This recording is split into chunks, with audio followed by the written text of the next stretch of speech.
Okay, hello. Hello. I think they're going to turn on a couple of bright lights here because it is kind of dark here. My name's Pete Hammond and I'm going to moderate. There they are. Hello. I hope you all enjoyed the Neon Demon, huh? Wow, it looks great on this screen. Amazing.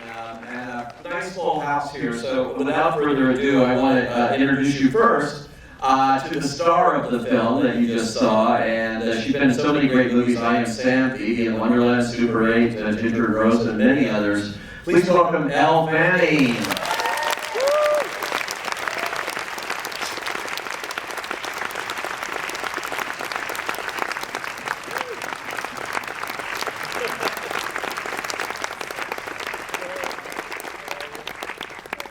Have a seat right here. And, you know, he's just an extraordinary director, always comes up with something different every single time, from Bronson and The Pusher, Drive, and many others, Only God Forgives, and now this extraordinary movie. Please welcome Nicholas Winding Refn.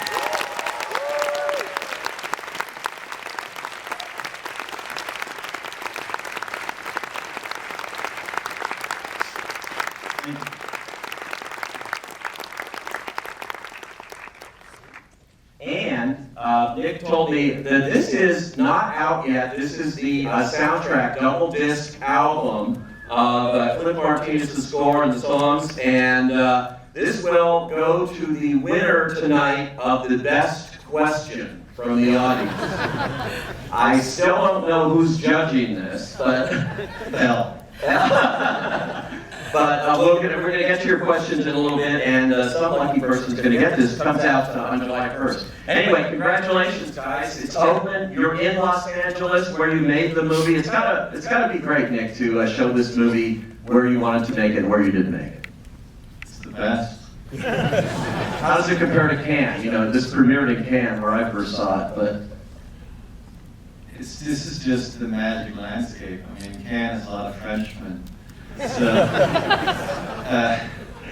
and this is where we made the movie, you know. And I don't drive a car, but LA is my favorite city, so that says a lot. And just to be here in like the Babylon of Hollywood and with Elle. Here in the Cinerama Dome, it's one of the great showcase theaters. Look gorgeous. I just watched the end here. Yeah, Chris, the whole thing is so stylish. But I remember talking to you 18 months ago at a party around Christmas time and said, what are you going to do next? Oh, I want to make this teen girl horror movie in Los Angeles. Okay, well, whatever. Damn if you didn't go out and do it. Well, I always wanted to be a 16-year-old girl, so this would be a 16, get a picture.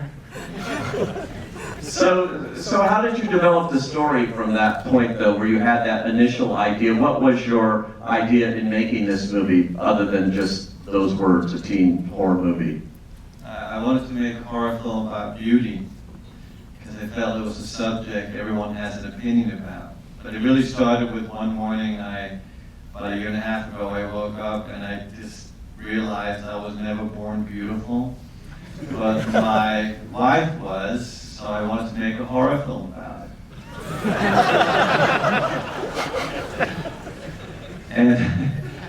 and I have children, I have daughters who are also very beautiful, so I thought it should be a teenage horror film, and that's how it really all began. My kitchen in Copenhagen. And the casting's so great, everybody's so great, but Elle Fanning, I don't think if you didn't have Elle, it's a different kind of movie. I mean, when you came upon Elle, what was your feeling there? Well, we had actually moved to Los Angeles and had taken the kids out of school in Copenhagen, had moved here, put them in school, and I really didn't have a clear idea what I was going to do. I had gotten the money out of France without a script, which was pretty cool. So I kind of promised I would deliver something, and there wasn't really a script, even though everyone said they'd been reading it, and I kept on saying it doesn't exist, it's not the movie I'm doing. So it was a smoke screen, because I didn't really know exactly, I had ideas.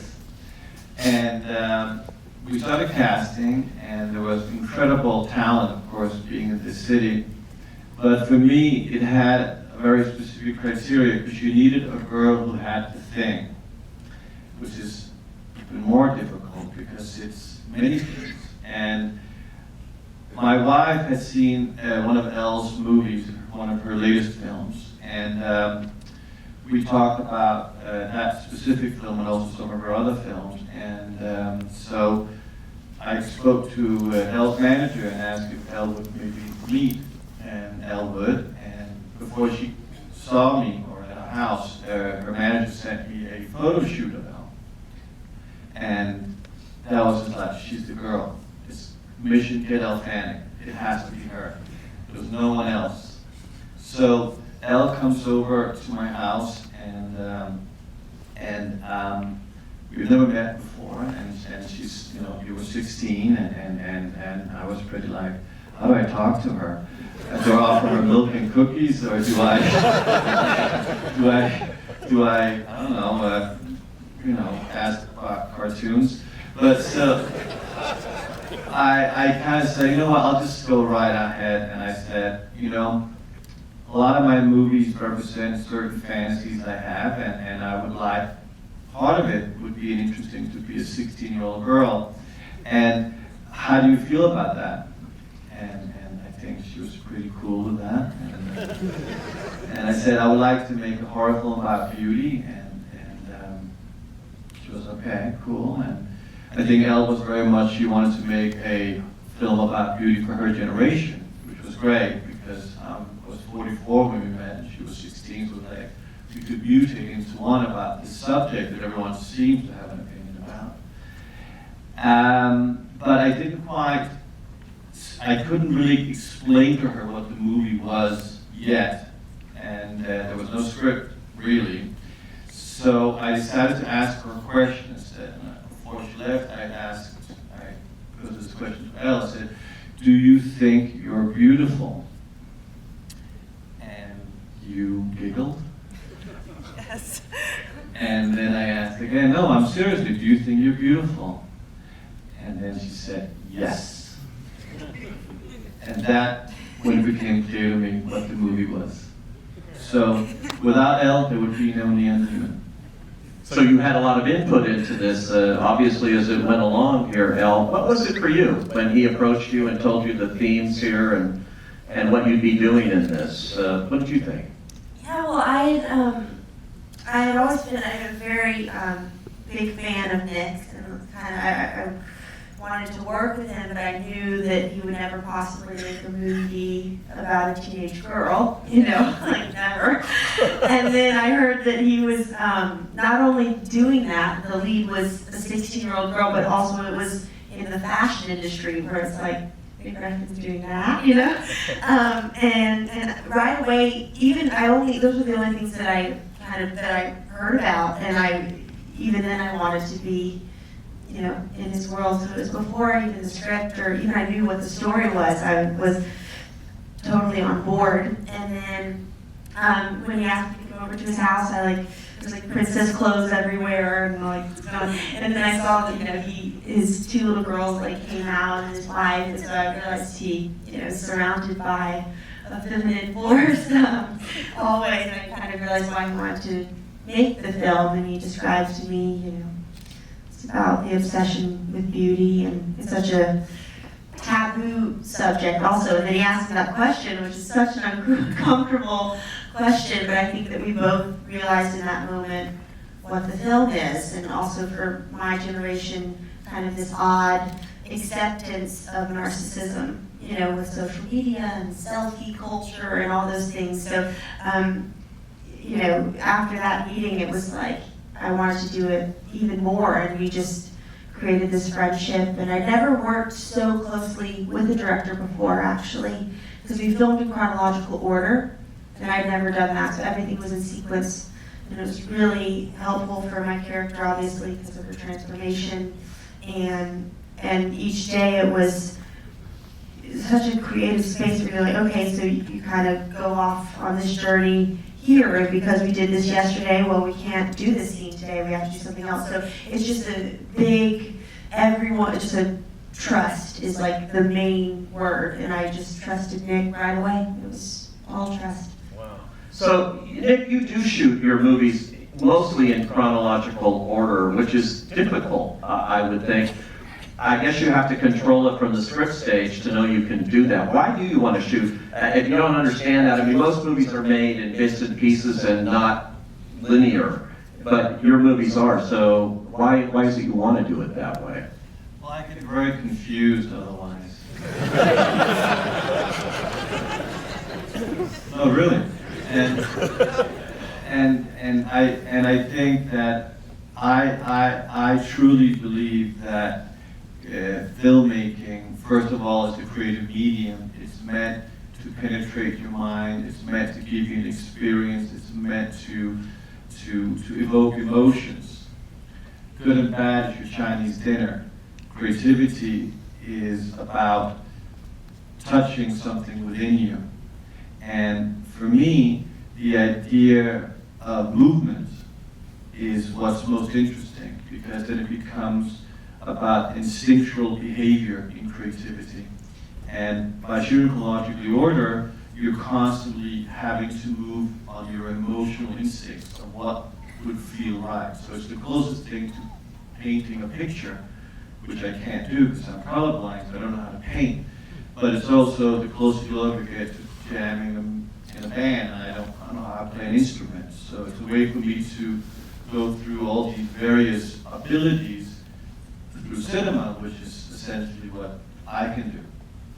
And making movies independently like you do, it enables you to do that. If you were doing a big Hollywood studio movie, which you, as far as I know, still resisted, even though you've had a zillion offers and things, you can't do that really in that way. So.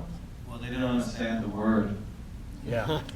It's a totally different kind of filmmaking. So, you mentioned narcissism here, and that's a big theme.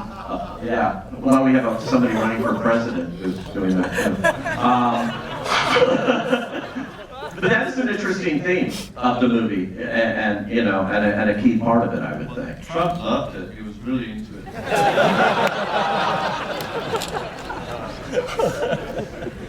So talk about that a little bit and how you came up with those themes of the movie. And beauty in general is such a fascinating topic today. I mean, we're living in a society where everybody is taking photos of themselves at every moment of the day. I don't think any other generation has grown up in front of a camera as much as this one has. And so this movie takes on a lot more importance, I think.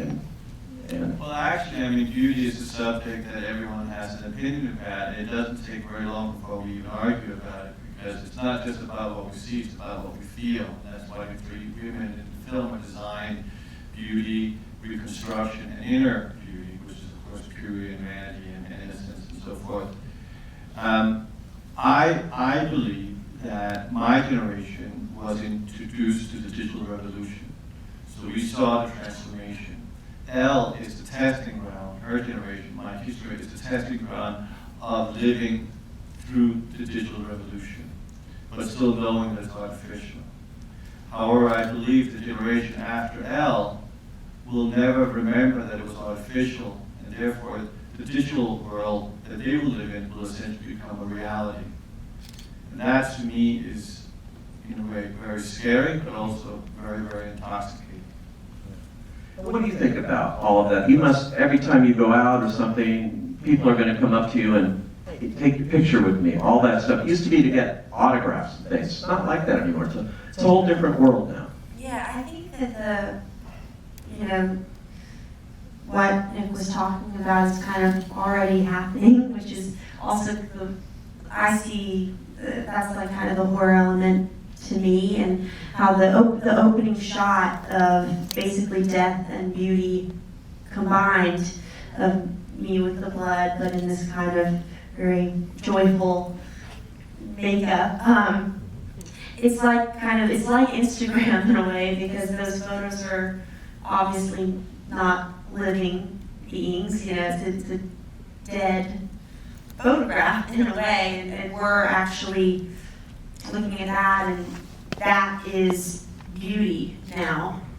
And that's scary. So what are we going, in the future, when we see, a real person that's not as beautiful as this dead image? So we're trying to reach this perfection or this artificial beauty. That's what we're trying to reach, which you can drive yourself insane doing that, And so much pressure today. Yeah, and there's like apps to make you like skinny and Apps to make you look skinny? Yeah, Can you give me there's, the like, name all of that? these- yeah. That's kind of cool. I got to ask you before I get some questions from the audience. So, what is it like to act with all that blood all over you? The blood tastes really good. It does? Yes. It does. It tastes like bubble mint gum a little bit. So I liked it. It was great. But it was definitely messy, like to make sure the blood doesn't get in your hair. We were doing a lot of takes. Nick does a lot of takes too. So, Bella threw You can't do a Nick Refn movie without having experience with blood all over you. In one way or another, that's sort of there. But Abby punched me for real. It was an accident, but that punch was real. Really? Yeah. Yeah, it was an accident, but we're like, whoa, and then Nick said that I think he used that one. Of course. What about the fashion scene? So was that tough to do, the kind of runway thing, being a fashion model? You're an actress, obviously, but have you ever had any experience in that sort of thing? Yeah, I have. I mean, I've never done a runway show or anything, but I've definitely, I watched my first fashion show when I was 13. So I've definitely kind of seen that world a little bit. I mean, I love fashion, doing photo shoots. It's kind of like creating characters in a way, so I have a lot of fun with it. But I think the scene where Jesse is closing the show, and that was maybe one of the most challenging sequences of the film. We had 2 days to film that, but it's obviously, it's a very important one because that's when she changes. And Nick played a lot of music. It was like kind of this dreamy, lovey music. So. And we talked about that scene, how it kind of was like narcissist, falling into the water. But we used it with the triangle reflections instead of the liquid. But having that music, it almost felt like kind of like a music video, because nothing was written out. So it was like we were just trying things. At one point, I was on a treadmill in the heels with the dress wrapped around me with the camera, walking. So we were doing a lot of things with filters and stuff. But it was all about she's falling in love with herself and her reflection. Great cinematography, by the way, Natasha. The first time you worked with her, and again, a woman cinematographer, with female co-screenwriters. You really have surrounded yourself with women that tell this story about women and girls here, which I guess was a key thing that you brought in. Well, the best thing in the world is women.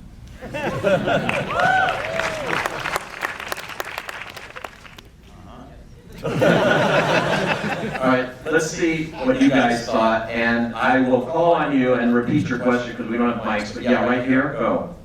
That's you. Hi. Big fan of the movie. Like that you gave Jodorowsky a nod at the end. That's awesome. I just want to know, for you guys, as filmmakers, what do you stand for making a movie like this? Or You want to know, as filmmakers, class what? works or anything? What they stand for as filmmakers? What they stand for? I stand for singularity, unapologetic, no compromise, have a good time.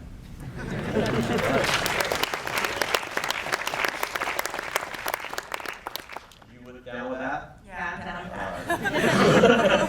Right there. Nicholas, your films always contain such a juxtaposition of darkness and beauty. Do you find that the primary reason for you making films is exercising your own neon demons? Absolutely. It's therapy, and it's driving my wife insane. But it's the only thing I can do. When I started making films, I thought I was going to be the greatest filmmaker of all time, and I realized I wasn't. But then I decided, fuck that. I want to be appreciated by the establishment. I mean, I'm going to tear it down. By making the kind of films I make, I was going to be the best at. And no one was ever going to take that away from me. And if any filmmaker out there, or artists, painters, sculptors, or lifestyle, just remember that. Singularity is the one thing that can never be taken away from you. Okay. So on this side, yeah, hi, right there, go ahead. I was wondering, with the transition that Jessie made throughout the movie, do you think she would have been offended that one of the girls who ate her threw her up? Okay. It's asking. We haven't heard that one before. Yeah, okay, so you want to answer that about Jessie and?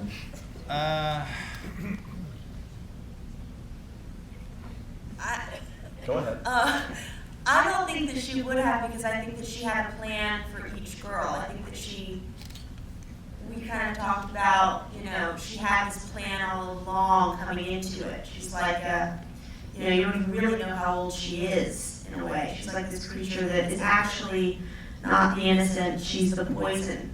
And so she wants to poison, in a way. So she had a plan for each girl and how her body would react when this ritual happened. So I think that she wouldn't be insulted. Yeah. Okay. Yes, you. Yeah, go. That's you. Elle, great performance, and I just wanted to ask you, what was the most challenging part of playing Jessie? Okay, he just wants to know what the most challenging part overall of playing Jessie is.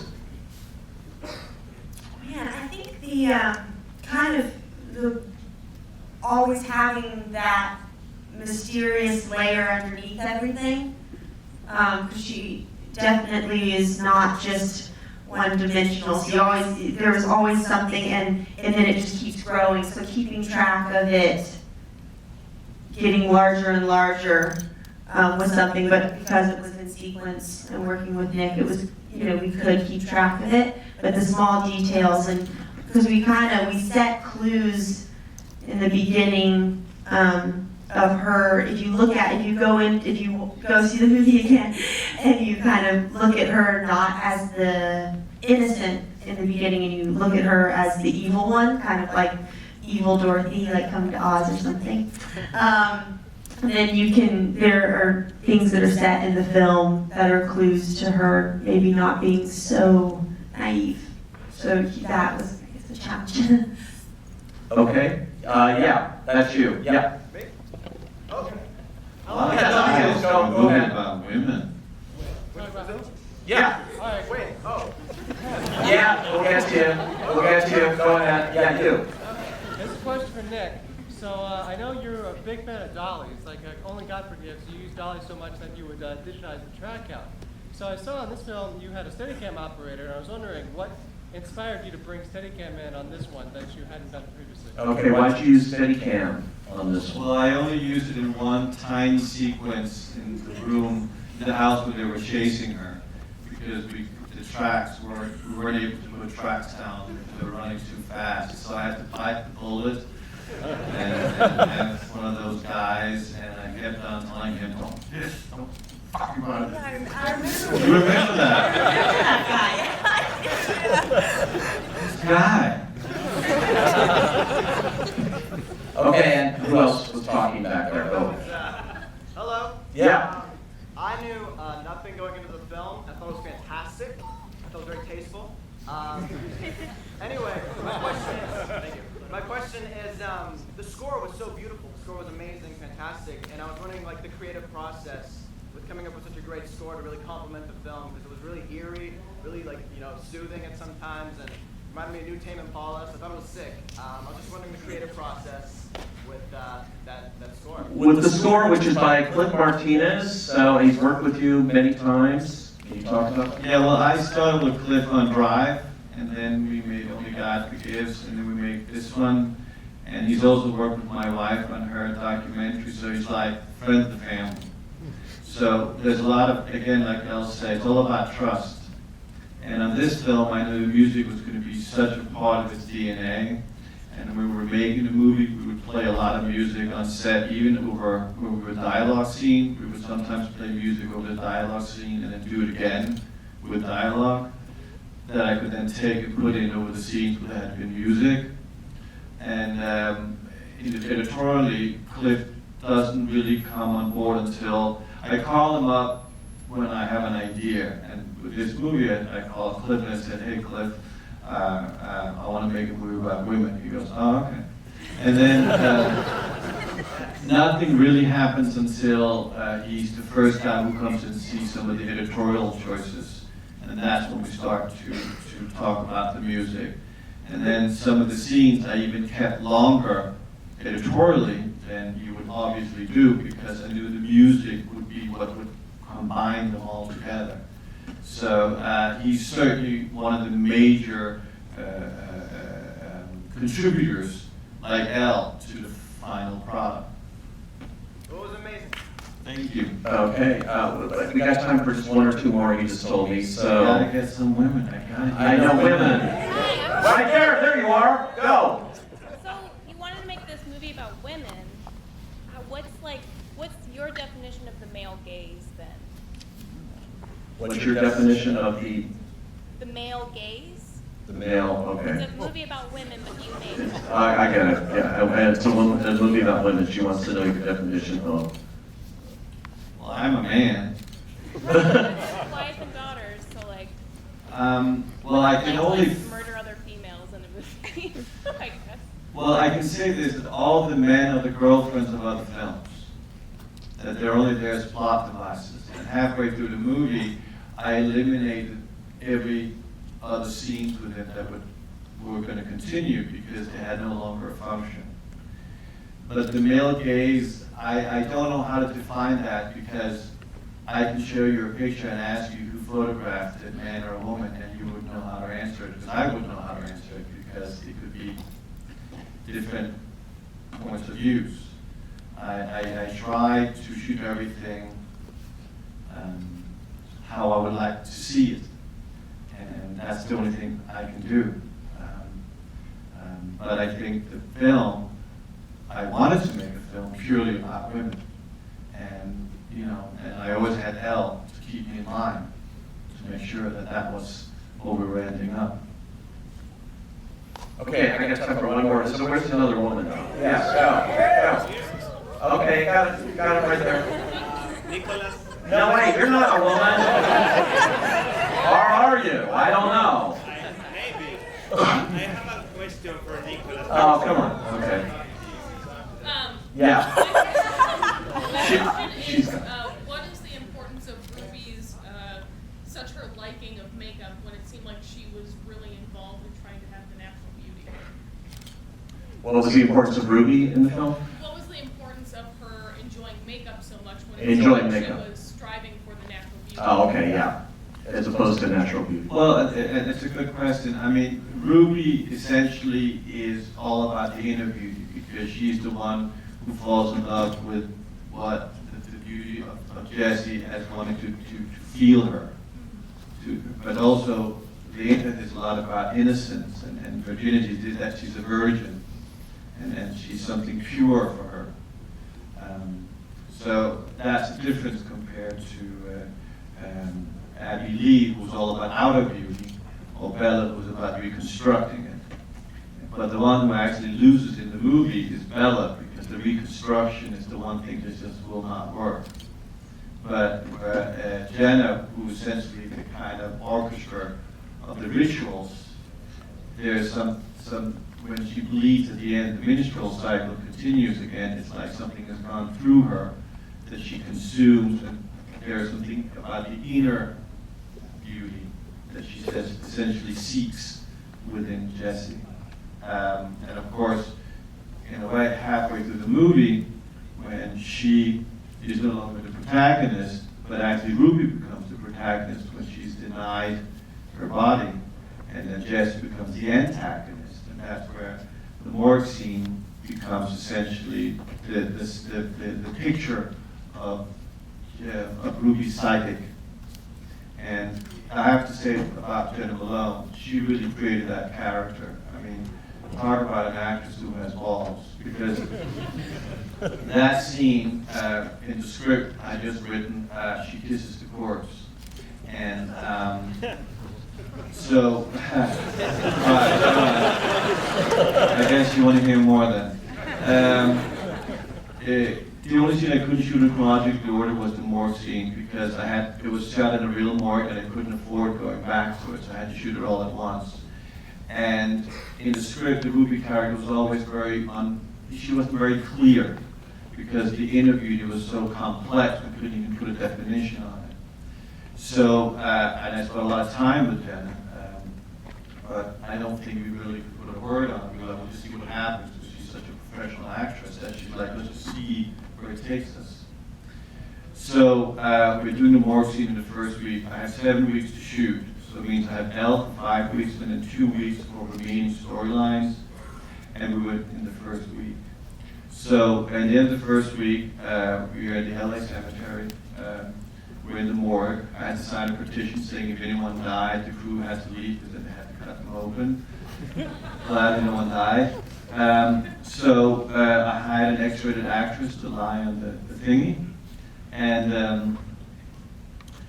before lunch, we do the first sequence. She comes in and starts putting on makeup and blah, blah, blah. Lunch, right, sexy. So we have set it up, and I don't really know what's going to happen, and I don't think anyone else really did. So I started with the wide shot, because I could only shoot from one angle, because the room was so tiny, so there was not a lot of options of coverage. And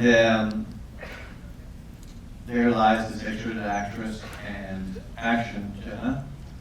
And I like to operate the camera, so I'm sitting right behind the camera, and I think I'm probably playing music, and it seems to see some kind of movement. The movement takes the gloves off, feels anger, feels saddened, walks out of frame, comes back into frame, takes the blanket off, she's nude, caresses the hair. And then it's supposed to say, and she bends down and she kisses the body, and then you would cut to Elle on the sofa, which then would mean who is essentially the fantasy. Is it Elle fantasizing about death, or is it Ruby fantasizing alive, her longing for Jesse? And something came over me in that moment that has never happened before. But as she's, kissing the lips, I'm behind camera and I'm like peeking out from an eyepiece, and I go, "Can you kiss? Can you spit in her mouth?"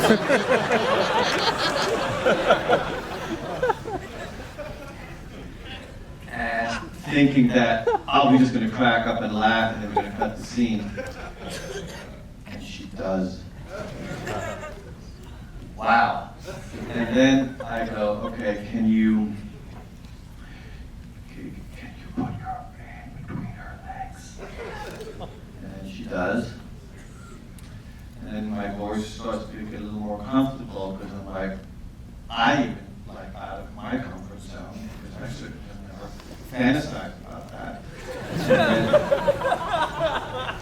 Really.